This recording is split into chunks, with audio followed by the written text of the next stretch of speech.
Est-ce que tu sais porter un complet? Trop d'hommes portent des règles de style qui sont erronées. Dans cette vidéo, je te parle de 5 méconceptions par rapport au port d'un complet. Je m'appelle Jeff T, a.k.a. le gentleman québécois. Ça fait 10 ans que je suis dans le domaine du vêtement masculin, alors je t'invite à t'abonner si tu veux améliorer ton style et en apprendre plus sur ce vaste univers. Numéro 1.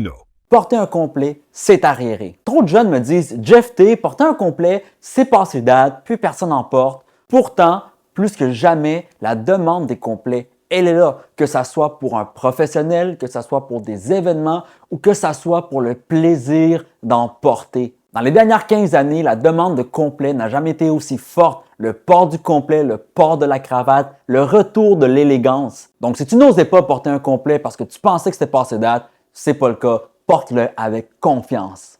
Numéro 2. On parle du mouvement de tissu. Trop de personnes pensent qu'un habit ne doit absolument pas bouger durant la journée, ça doit rester stiff.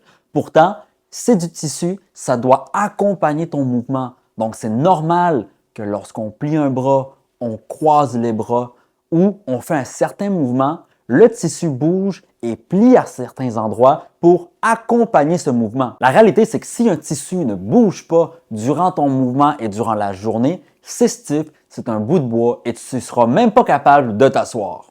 Numéro 13. Il faut toujours porter une ceinture avec un complet. C'est complètement faux. À la base, la ceinture était pour serrer les pantalons trop grands. Un pantalon qui fit bien, c'est un pantalon qui tient sans ceinture.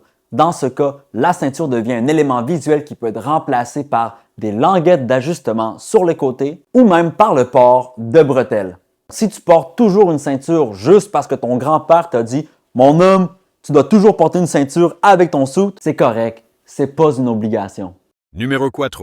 Complet bleu, souliers tan. Je l'ai tellement entendu, je l'ai tellement vendu aussi, mais la réalité, c'est que ce n'est pas toutes les teintes de chaussures brunes qui font avec toutes les teintes de complet bleu. Plus qu'on a un complet marine, plus qu'on a besoin que la ceinture soit d'un brun plus foncé, plus que le complet est d'un bleu plus pâle, là on peut se permettre d'avoir une chaussure tan plus pâle aussi. Pourquoi? Lorsqu'on a un trop gros contraste, c'est juste ça qui attire l'attention. Tu veux que les personnes, lorsqu'ils te parlent, leur attention soit sur toi et pas sur tes pieds parce qu'il y a 2 taches de beurre de pinot qui attirent l'attention. Numéro 5.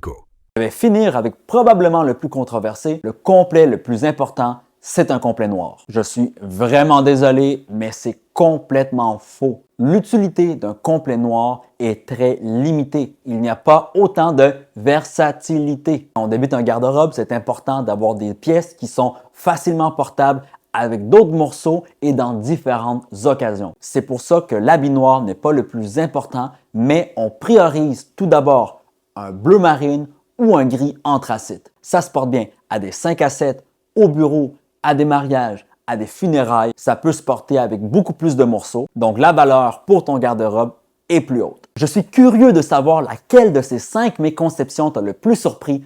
Dis-moi en commentaire et abonne-toi pour une discussion hebdomadaire de ce merveilleux sujet. Je suis le gentleman québécois.